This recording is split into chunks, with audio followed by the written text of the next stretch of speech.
그리스도인이 명절을 보내는 방법.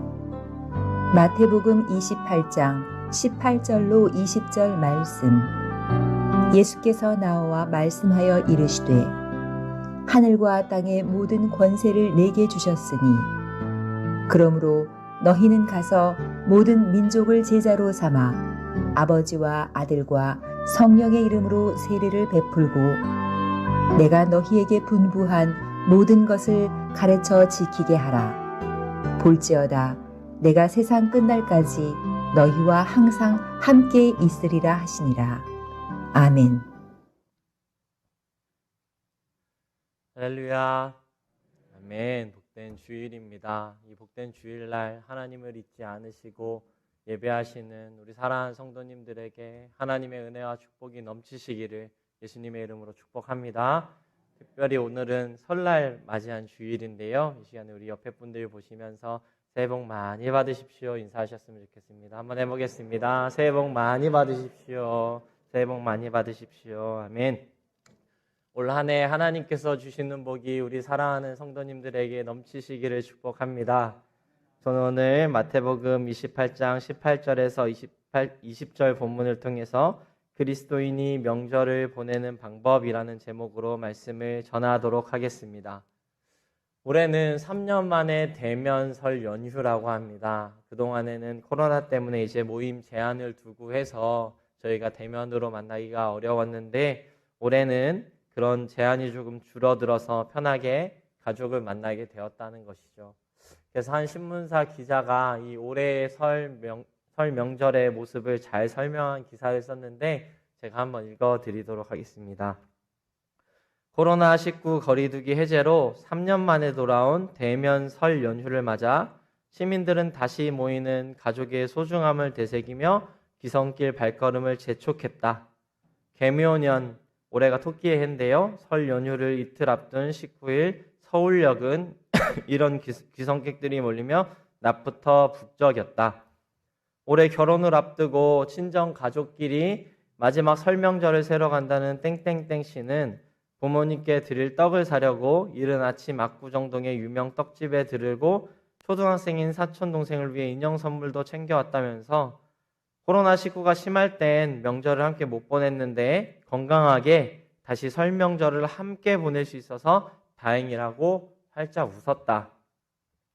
고금리 고물가로 올겨울이 유난히 춥다는 시민들은 한 해가 무탈하게 지나갔으면 좋겠다는 희망도 내비쳤다. 서울에 사는 아들을 보러 온 땡땡땡 씨는 아침 8시 동대문 시장에 들러 설날 남편 산소에 꽂아둘 꽃을 샀다면서 올해는 먹고 사는 걱정을 안 하는 한 해가 되었으면 좋겠다고 말했다.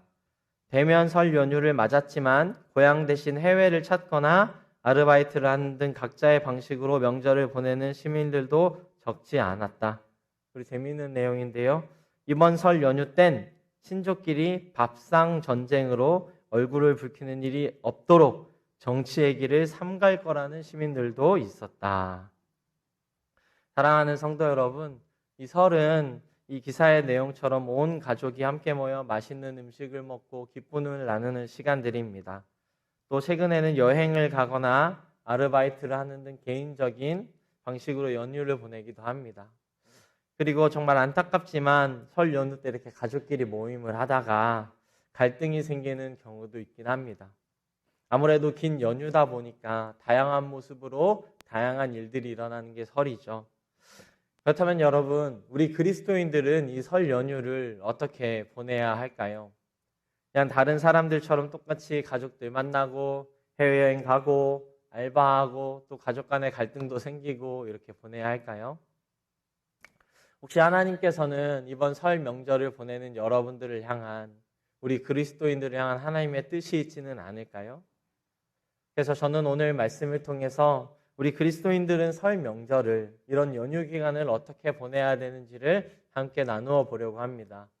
바라기는 오늘 말씀을 통해서 우리 그리스도인들이 설 명절을 어떻게 보내야 되는지를 깨닫고 하나님과 함께 풍성하게 보내시는 사랑하는 우리 공항성산교회 성도님들 되시기를 축복합니다. 우리가 설 명절을 어떻게 보내야 할까요? 첫 번째는 바로 가족에게 복음을 전해야 합니다. 우리 18절에서 19절 말씀을 한번 함께 받들어서 읽어보겠습니다. 시작.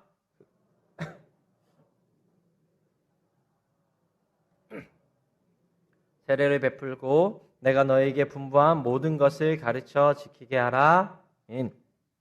예수님께서는 부활하신 후에 이 산에서 제자들을 만나셨습니다. 그리고 자신 앞에 서 있는 이 11명의 제자들에게 너희는 가서 모든 민족을 제자로 삼아라. 아버지와 아들과 성령의 이름으로 세례를 베풀어라. 그리고 내가 너희에게 가르쳤던 모든 말들을 너희도 가르쳐서 제자를 만들어내라. 이렇게 말씀하셨습니다.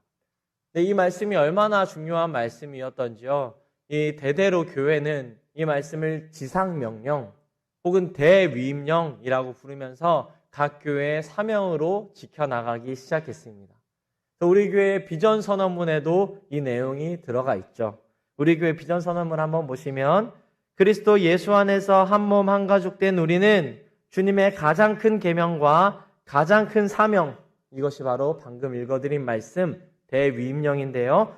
큰 사명에 철저히 순종하여 안으로는 사랑의 공동체를 이루고 밖으로는 세상을 변화시키는 위대한 교회가 될 것을 믿는다.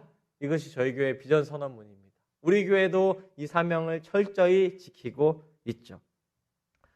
그러므로 여러분, 예수님을 믿고 예수님을 구주로 고백하고 따르는 모든 사람들은 모든 민족을 제자로 삼으면서 살아가야만 합니다. 근데 여러분, 여기 나와 있는 이 모든 민족들이 문자적으로는 정말 각 나라와 민족들을 의미하는 것이지만 실제적으로는 예수님을 믿지 않는 사람들을 의미합니다. 그렇다면 여러분, 이 모든 민족 중에 누가 들어가 있겠습니까? 바로 예수님을 믿지 않는 우리의 가족들이 포함되어 있는 것이죠. 그러므로 우리는 이 설 명절을 우리 믿지 않는, 예수님 믿지 않는 가족들에게 예수님을 전하는 기회로 삼아야 하는 것입니다. 사실 이 말씀이 우리 성도님들께 조금은 부담으로 다가오는 것을 알고 있습니다. 왜냐하면 이 가족 전도가 이거 너무 쉽지 않기 때문이죠. 저 역시도 지금 저희 아버지를 위해서 20년째 전도하고 기도하고 있는데요. 아직도 좀 갈 길이 멀어 보입니다. 저희 아버지뿐만 아니라 저희 친척들도 해야 되는데 언제 될지 모르지만 간절히 기도하고 있습니다. 그러나 여러분, 우리가 우리 가족들을 위해서 기도하고 우리 사랑하는 가족들을 위해서 전도해야 하는 이유는 하나님께서 그분들을 너무 사랑하셔서 우리의 가족으로 보내주셨기 때문입니다. 그리고 그 수많은 가족들 중에서도 여러분들을 먼저 부르시고 여러분들을 하나님의 자녀로 삼으셔서 예수 그리스도의 복음을 전하는 사람으로 우리를 택해 주셨기 때문입니다. 저희 집안은 시골이 이제 친가 쪽이 제주도인데요. 토속신앙이 정말 강한 지역입니다. 그리고 친가 친척들 중에 아무도 예수님을 믿는 분이 없습니다. 그런데 그 중에서 제가 처음으로 이제 예수님을 믿게 되었습니다.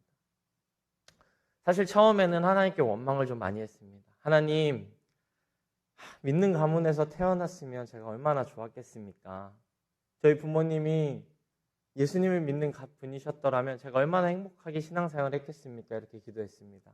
왜냐하면 제가 청소년 때 그리고 자라나면서 너무 힘들게 신앙생활을 해왔기 때문에 그런 마음이 들었는데 어느 날 신앙이 자라가면서 보니까 정말 그 수많은 친척들이 있거든요. 제주도에 한 50명 넘게 있는데 그 수많은 양씨들 중에 저를 택하여서 저를 구원하셨다는 사실이 너무 감사한 겁니다. 제가 하나님께 뭘 잘한 것이 있다고? 예수님도 모를 때 제가 하나님께 뭐 선한 것이 있다고? 그 수많은 사람들 중에 하필 나를 택하셨는가? 그리고 그 나에게 예수님의 그 은혜와 사랑을 가르쳐 주시고 나를 구원하셨는가? 이 사실을 깨닫게 될 때 하나님께 저는 감사할 수밖에 없었습니다. 그리고 이제 조금 더 시간이 지나고 보니까 그렇다면 하나님께서 나를 선택하신 이유는, 그 수많은 가족 중에 나를 부르신 이유는 나를 통해서 우리 가족을 구원하라고 나를 선택해 주신 것이구나. 나를 통해서 예수님을 믿지 않는 친척들을 구원하라고 나를 선택해 주신 것이구나. 나를 통해서 토속신앙에 관한 저 제주도 땅에 예수 그리스도의 복음이 넘치게 하라고 나를 구원해 주신 것이구나. 이 사실을 깨닫게 되었던 것입니다. 사랑하는 성도 여러분, 하나님께서는 수많은 가족들 중에 여러분들 한 분을 콕 집어서 선택하여서 구원해 주셨습니다. 그리고 여러분들을 통해서 예수님을 믿지 않는 가족들과 친지들을 구원하기를 원하십니다. 그러므로 우리는 이번 설 명절 기간에 예수님을 믿지 않는 가족들에게 예수 그리스도의 복음을 전하고 그들을 위해서 기도해야 하는 것입니다. 그런데 여러분, 정말 감사한 것은 예수님께서 그냥 아무것도 없이 제자들에게 모든 민족을 제자로 삼아라 이렇게 말씀하시지 않으셨다는 것입니다. 그러니까 11명의 제자들을 산 위로 불러서 모아놓고, 자, 너희는 내 제자지? 3년 동안 제자 훈련 잘 받았지? 배운 거 잘 실천해봐. 내가 이제 하늘에 올라가서 너희를 위한 너희가 거할 처소를 만들고 내려올 건데 그때까지 모든 민족 다 제자로 삼아 놔야 된다. 내가 명령했다. 잘 알았지? 이렇게 말씀하지 않으셨습니다. 11명한테 모든 민족을 제자로 삼으라는 말이 얼마나 부담스럽게 들리겠습니까? 예수님께서는 그 11명의 제자들에게 제자를 삼을 수 있는 힘과 권능을 주셨습니다. 절대 너희 혼자 하는 것이 아니라 힘과 권능을 가지고 이 일을 감당하라고 말씀해 주셨습니다. 우리 오늘 말씀 18절, 19절을 다시 한번 볼까요? 같이 읽어보겠습니다. 시작.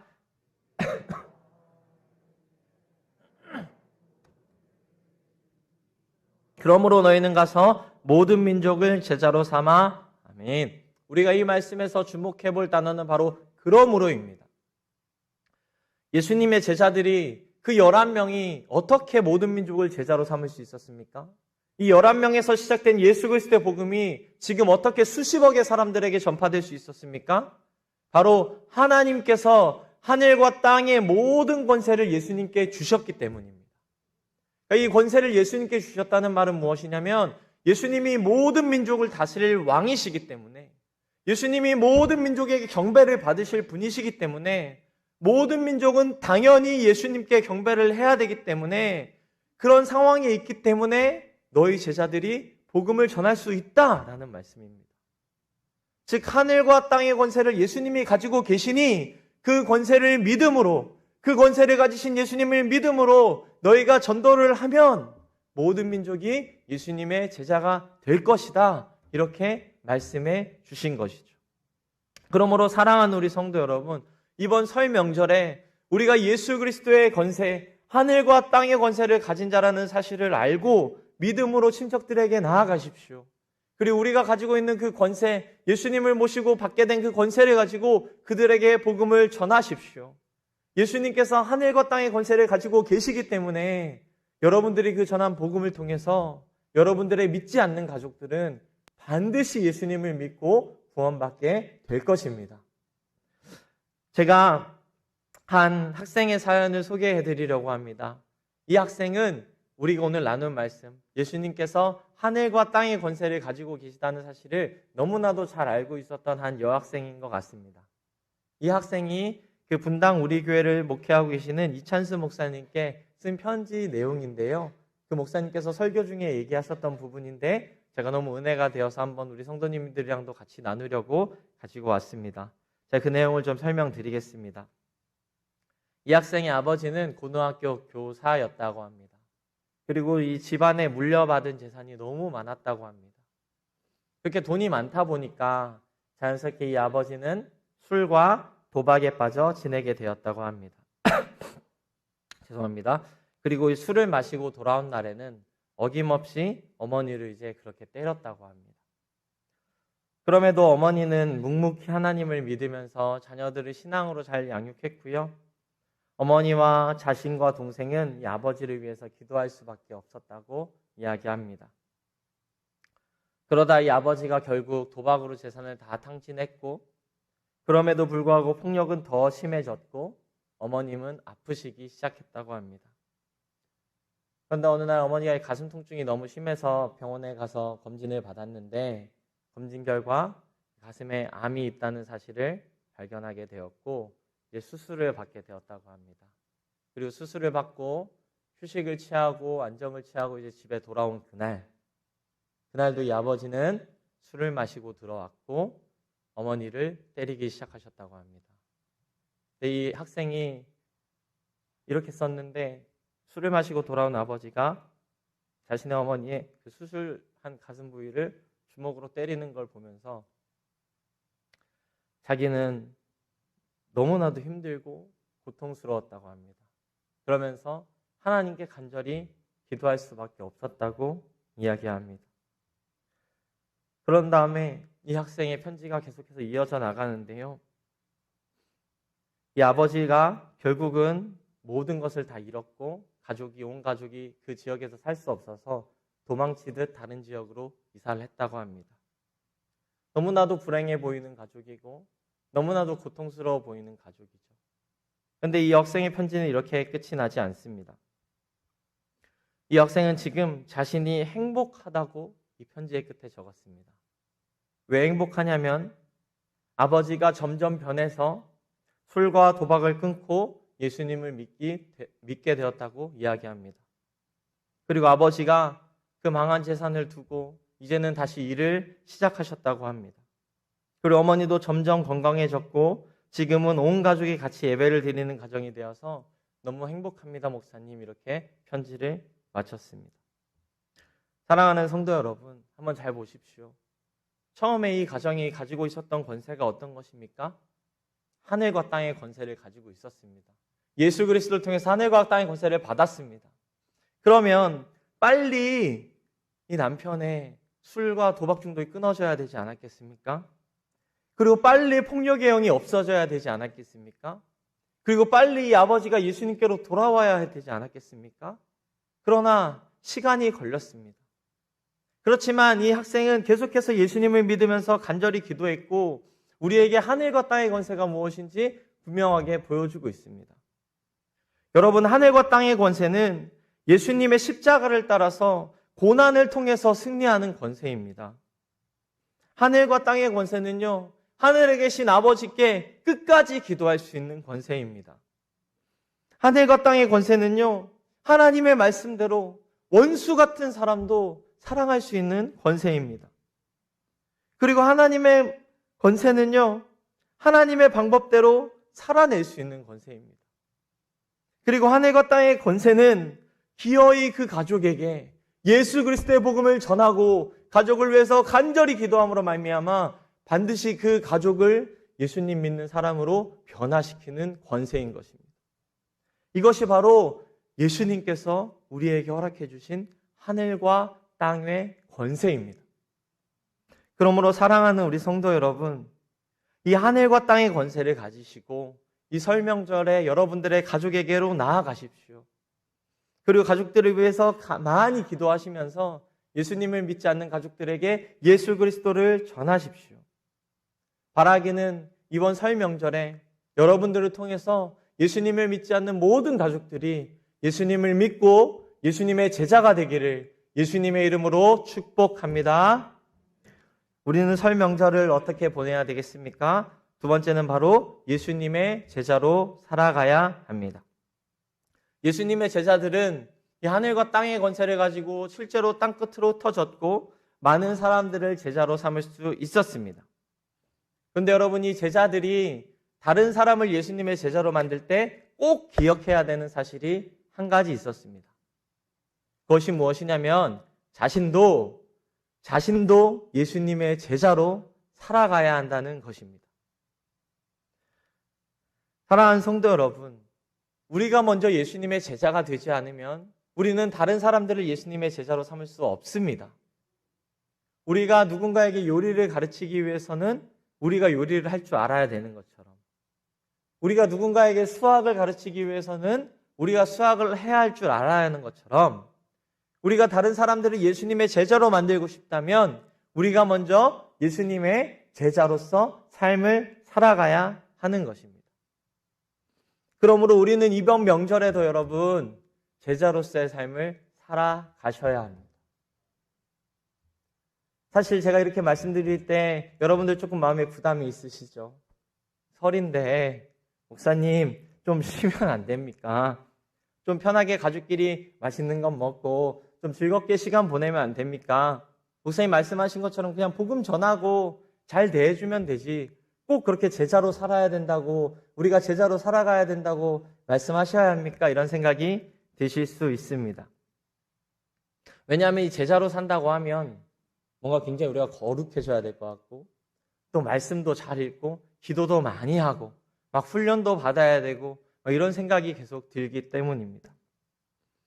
그런데 여러분, 예수님의 제자가 되는 길은 어렵지 않습니다. 예수님의 제자로 산다는 것은 어려운 일이 아닙니다. 딱 한 가지만 하시면 됩니다. 바로 예수님이라면 어떻게 하셨을까? 이 질문을 하시면 됩니다. 같이 한번 따라해 보실까요? 예수님이라면 어떻게 하셨을까? 네, 이 질문을 던지시면 되는 것입니다. 헨리 맥스웰이라는 목사님이 있었습니다. 이제 그 목사님이 주일 설교를 준비하고 있는 이 금요일인데, 한 불황자가 와서 이렇게 문을 두드렸습니다.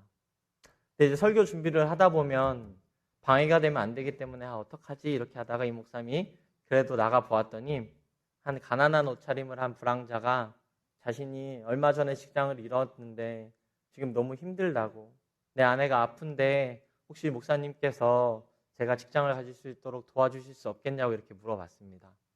그 목사님께서는 그런 상황이시라니 너무 마음이 아프네요. 근데 제가 지금 도와드리기는 조금 어려울 것 같습니다. 죄송합니다. 제가 기도하겠습니다. 이렇게 말을 하고 문을 닫고 올라와서 설교를 준비하고 주일을 준비했다고 합니다. 그리고 이제 주일이 되었습니다.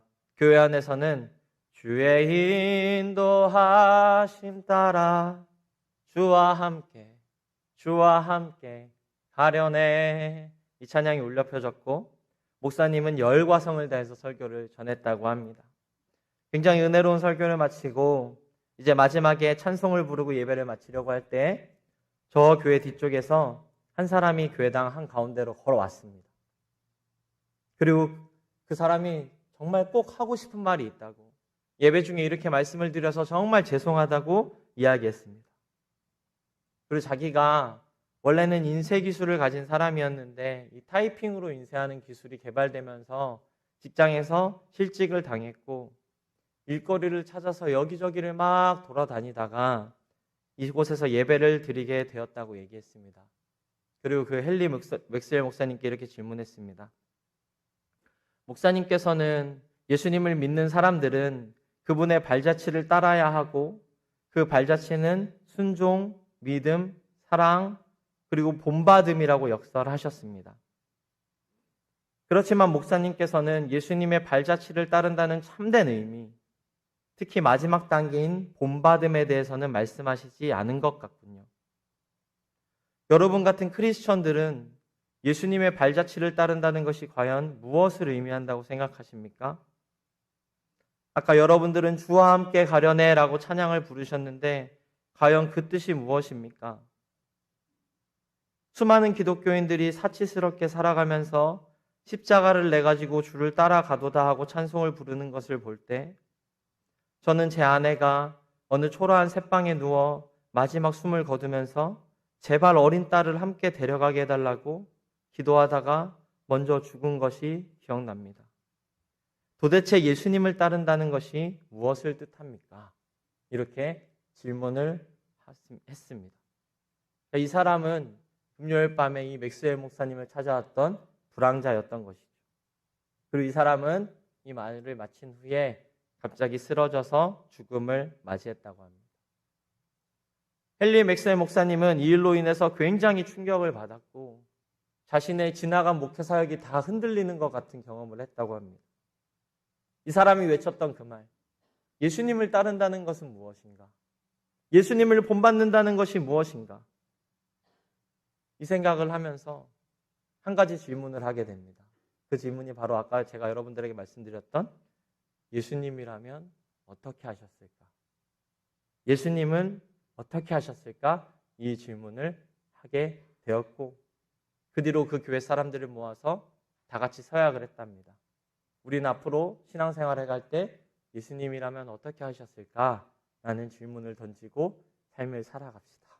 이렇게 했다고 합니다. 사랑하는 성도 여러분, 여러분들이 이번 설 명절에 만나는 가족들은 아마 여러분들이 다 교회에 다니는 것을 잘 알고 계실 것입니다. 그리고 그 가족들은 여러분들을 통해서 예수님이 어떤 분이신지를 추측할 것입니다. 그리고 우리는 그들이 예수님을 믿도록 복음을 전해야 합니다. 그렇다면 우리가 해야 될 일이 무엇입니까, 여러분? 예수님이라면 어떻게 하셨을까를 생각하는 것입니다. 아까 기사에도 나와 있듯이 설명절에는 갈등이 생기기가 쉽죠. 우리 젊은 세대들은 부모님께서 덕담으로 해주시지만 그것을 잔소리로 들으면서 갈등이 생기기도 하고요.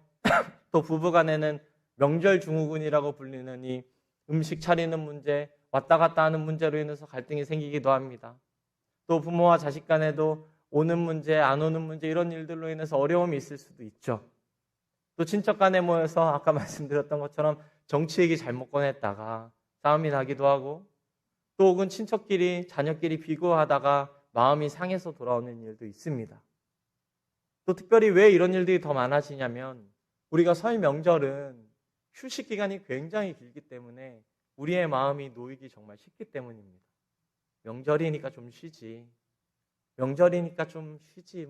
명절까지도 내가 그리스도인으로 보내야 돼. 제자로 살아야 돼. 이런 마음이 있다 보니까 우리는 마음을 놓게 되고, 사탄들은 이때가 명절 특수다, 잘 됐다 하면서 온갖 어려움으로 우리를 공격하기 때문입니다. 그러므로 사랑하는 우리 성도 여러분, 이번 설 명절을 지내실 때에 예수님이라면 어떻게 하셨을까를 한번 생각해 보시기 바랍니다. 어려운 순간, 죄의 유혹이 있는 순간, 갈등이 생긴 것 같을 때 예수님이라면 어떻게 하셨지를 생각해 보시고, 우리 사랑하는 가족들에게 여러분들이 믿으시는 예수님을 보여주시는 사랑하는 성도님들 되시기를 축복합니다. 이제 마지막입니다. 우리는 설 명절을 어떻게 보내야 될까요? 마지막 세 번째는 예수님과 함께 보내야 합니다. 우리 20절 말씀을 한번 함께 읽어보겠습니다. 시작.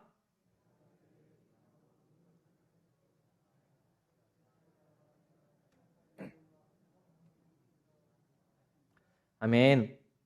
사랑하는 우리 성도 여러분, 예수님께서는 모든 민족을 제자로 삼기 위해 이제 떠나가야 하는 제자들에게 내가 세상 끝날까지 너희와 항상 함께 있을 것이다 라고 말씀하셨습니다. 모든 민족으로 흩어질 제자들에게 결코 너희가 혼자 있는 것이 아니라 내가 너희와 함께 하겠다고 약속하신 것이죠. 여러분, 사실 예수님의 제자들은 혼자 외롭게 사역해야 되는 상황들이 많이 있었을 것입니다. 실제로 예수님이 이 말씀을 하시고 나신 후에 얼마 뒤에 사도행전에 보면 큰 박해가 있었고 제자들이 흩어졌다 이렇게 기록되어 있죠. 그래서 때로는 예수님을 믿고 있지만 혼자서 외롭게 제자 삼는 사역을 감당해야 될 수도 있었습니다. 그럼에도 불구하고 여러분, 이 11명의 제자들이 지금 이렇게 수많은 사람들이 예수님 믿게 만들어낸 그 이유가 무엇입니까? 바로 예수님께서 그 제자들과 함께 하셨기 때문입니다. 결코 제자들이 혼자 있었던 것이 아니라 예수님과 함께 있었기 때문에 그들은 모든 민족을 제자로 삼을 수 있었던 것입니다. 그런데 여러분, 정말 감사하게도 예수님께서는 이 땅에 오실 때부터 우리와 함께 있겠다는 약속을 하시고 오신 분이십니다. 마태복음 1장 23절을 한번 보시면, 보라, 처녀가 잉태하여 아들을 낳을 것이요 그의 이름은 임마누엘이라 하리라 하였으니 이를 번역한즉 하나님이 우리와 함께 계시다 함이라, 이렇게 기록되어 있습니다. 그러니까 예수님께서 이 땅에 오셔서 태어나실 때도 하나님이 우리와 함께 계신다 임마누엘로 오셨고, 예수님께서 이 땅의 사역을 다 마치시고 저 천국에 우리의 집을 예배하러 가실 때에도 내가 너희와 함께 있겠다고 약속을 하시고 가셨던 겁니다. 그러니까 마태복음의 성경에 보시면 1장에도 임마누엘, 끝날 때도 임마누엘인 것입니다. 그러니까 예수님께서는 우리의 인생 처음부터 끝까지 늘 우리와 함께 있겠다고 약속하시는 좋으신 예수님이신 겁니다. 예수님이신 것입니다. 그래서 우리가 이번 설 명절을 지낼 때에도 우리가 예수님과 함께 한다면 우리는 우리 믿는 모든 가족, 예수님을 믿지 않는 가족들에게 예수 그리스도를 전할 수 있고 그들을 예수님 믿게 변화시킬 수도 있는 것입니다. 그런데 여러분, 여기서 한 가지 더 은혜가 되는 내용이 있습니다. 여기서 끝이 아닙니다. 이 28장 20절 말씀을 한번 그 헬라어를 그대로 번역하면 이렇게 됩니다. 말씀 보여주시면, 보라, 내가 세상의 종말까지 모든 날들 동안 너희와 함께 있을 것이다. 이렇게 되어 있습니다. 그러니까 개역개정 성경에는 세상 끝날까지 이렇게 되어 있거든요. 근데 원문을 보면 모든 날들 동안 너희와 함께 있을 것이다 라고 말씀하시는 거예요. 그러니까 하늘과 땅의 권세를 가지신 예수님께서 우리의 모든 날들, 우리의 매일매일에, 우리의 하루하루의 삶에 함께 있겠다고 약속해 주신 겁니다. 그리고 여기서 끝이 아닙니다. 제일 앞에 뭐라고 되어 있나요? 보라. 예수님께서 함께하고 있는 것을 보라고 말씀하신 겁니다. 제자들에게 내가 너희와 함께 있는 것을 너희는 반드시 보라. 내가 너희와 함께 있다는 사실을 너희는 보라. 외롭고 힘들게 느껴질 때, 너희가 혼자 있다고 느껴질 때 내가 너희와 함께 있는 그 사실을 보라 라고 강력하게 말씀해 주신 것이죠. 사랑하는 우리 성도 여러분, 이 명절이 되면 가족들을 만나서 보내시는 분들도 계시겠지만 또 이런저런 이유로 혼자서 명절에 보내시는 분들도 계실 겁니다. 또 우리가 명절에 부모님을 뵙는다고 인사를 드리고 하지만 우리는 다시 삶으로 복귀해야 되기 때문에 인사를 드리고 다시 서울로 올라오게 됩니다. 아마 든 자리는 몰라도 난 자리는 안다고 어쩌면 우리 부모님들은 그 시간들을 더 외롭게 생각하실 수도 있죠. 또 취업을 준비하고 공부를 하면서 입시를 준비하는 학생들도 명절을 홀로 보내야 합니다. 그리고 이 명절이라는 분위기로 인해서 그런 홀로 있음이, 혼자 있음이 더 우리를 외롭게 만들기도 합니다. 그러나 여러분, 오늘 말씀에 예수님께서는 이 명절의 모든 날들 동안 여러분들과 함께 하겠다고 분명히 말씀하셨습니다. 여러분들을 절대로 혼자 두지 않으시겠다고 약속해 주셨습니다. 그러므로 여러분, 이번 설 명절을 지내시는 동안에 혼자라는 생각을 절대 하지 마시기 바랍니다. 오늘 말씀을 보십시오. 보라, 내가 너희와 함께하겠다. 보라, 내가 너희와 함께하겠다. 우리는 혼자 있을 때에도, 외롭다는 마음이 들 때에도 우리와 함께 계시는 임마누엘 예수님을 보면 우리는 이 명절 기간을 기쁨으로 보낼 수 있는 것입니다. 사랑하는 성도 여러분, 오늘날 1인 가구가 늘어나고 또 가족 간의 교류도 사실 예전처럼 활발하지 않은 시대입니다. 그리고 또 어떤 신문기사에는 고독사, 혼자 있다가 누구도 돌봐주지 않다가 죽었고 그 후에 한참 있다가 발견되는 이 고독사 문제도 사회 문제로 부각되고 있습니다. 이런 아픈 시대 가운데 우리가 이 시대에 해답을 줄 수 있는 것은 무엇입니까? 바로 예수 그리스도는 우리와 함께 하신다는 사실입니다. 그러므로 여러분, 이번 설 명절을 지내실 때 우리와 함께 하시는 예수님을 바라보면서 기쁨으로 설 명절을 보내시기를 예수님의 이름으로 축복합니다. 말씀 마치려고 합니다. 사랑하는 성도 여러분, 이제 설 명절이 지나고 있습니다. 이제 화요일까지 우리는 쉼을 가지게 될 텐데 그 시간 동안에 우리와 함께 하시는 예수님을 바라보시며 예수님은 어떻게 하셨을까 질문하시며 만나시는 가족들, 인사드리는 가족들에게 예수 그리스도를 전하며 살아가시는 사랑하는 우리 공항선상교회 모든 성도님들 되시기를 예수님의 이름으로 축복합니다. 이 시간 우리 성령이 오셨네 라는 찬양을 함께하며 기도하길 원합니다. 가사를 보시면서 그 가사가 주는 음성을 들으시고 또 같이 입술을 열어 찬양하셨으면 좋겠습니다.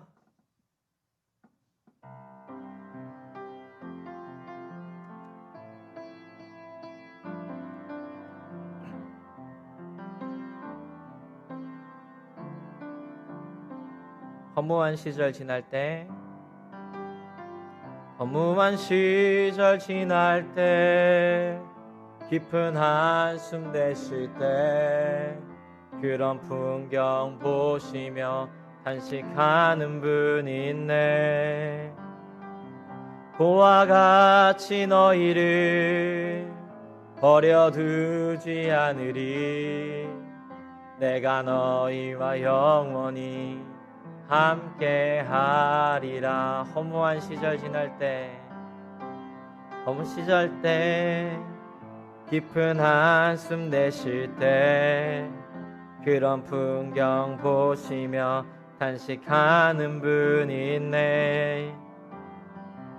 고와 같이 너희를 버려두지 않으리.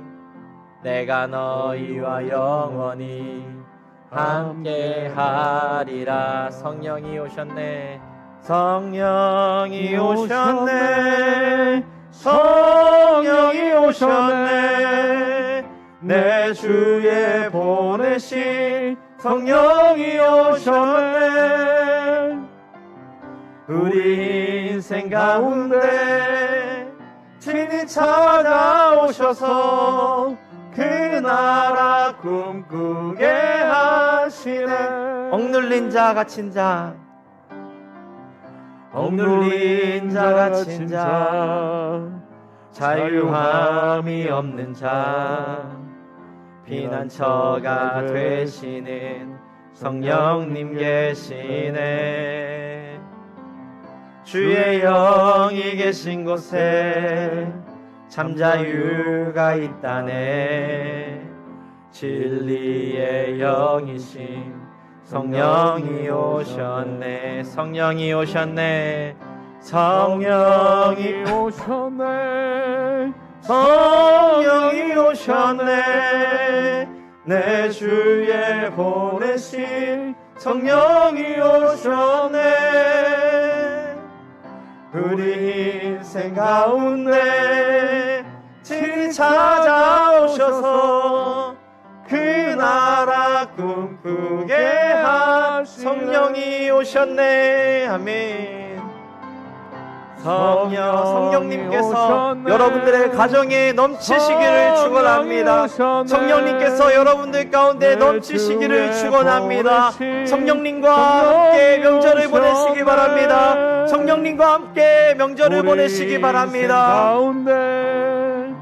친히 찾아오셔서 그 나라 꿈꾸게 하시네. 이 시간에 같이 두 눈을 감고 간절히 기도하길 원합니다. 하나님, 제가 이번 설 명절 기간 동안 주님과 함께하게 하여 주시옵소서. 예수님을 믿지 않는 우리 가족들 예수님 믿고 변화되게 하여 주시옵소서. 우리 가족 모두가 예수님의 제자 되게 하여 주시옵소서. 다시 주여 한번 부르고 간절히 기도하겠습니다. 주여. 좋으신 하나님 아버지, 우리 사랑하는 성도님들 아버지 주님께 기도 올려드리오니 주여 시간 함께하여 주시고 붙들어 주시옵소서. 임마누엘의 예수님, 임마누엘의 예수님, 우리와 함께 하시겠다고 약속해 주신 예수님, 우리 가운데 성령으로 임재하셔서 우리가 하나님과 이 설 명절을 보내게 하여 주시옵소서. 설 명절을 보낸 우리에게 사단과 일절 틈타지 않도록 막아주시고 온전히 예수 그리스도의 보혈로 덮어주시옵소서. 우리가 예수님이라면 어떻게 하셨을까? 예수님이라면 어떻게 하셨을까? 늘 이 질문을 하나님께 올려드리며 예수님처럼 예수님의 제자로 살아갈 수 있도록 도와주시옵소서. 그래서 예수님을 믿지 않는 우리 가족들이 아버지 우리의 모습을 보고 예수님을 알고 예수님을 믿는 가족들로 변화시켜 주시옵소서. 예수님의 은혜를 간절히 구하고 기도하오니 우리 사랑하는 성도님들의 모든 가족들이 예수님을 믿고 구원받을 수 있도록 은혜를 나려 주시옵소서. 우리 사랑하는 성도님들을 통하여서 이 귀한 역사를 이루어 주시고 온전히 하나님께 영광이 되고 우리에게 은혜가 넘치는 설 명절이 될 수 있도록 우리 사랑하는 성도님들 지켜주시고 붙들어 주시옵소서. 인도하시고 역사하여 주시옵소서. 은혜를 나려 주시옵소서. 은혜를 나려 주시옵소서.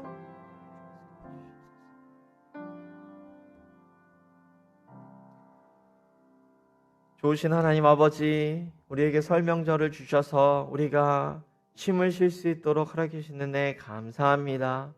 또 우리 사랑하는 가족들을 만나서 즐거운 시간을 보내게 해주심도 감사합니다.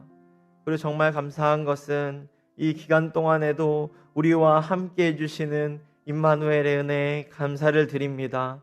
주님, 특별히 간절히 기도하오니 사랑하는 우리 성도님들의 가족들, 부모님들과 자녀들과 친척들이 예수님을 믿을 수 있도록 도와주시옵소서. 그들이 예수님을 믿고 구원받게 하여 주시옵소서. 또한 우리가 이 일을 위하여서 잘 섬기며 그들에게 복음을 전할 수 있도록 우리를 도와주시옵소서. 함께 하실 주님만을 의지하오며 지금도 살아계시는 우리 구주 예수님의 이름으로 기도합니다. 아멘.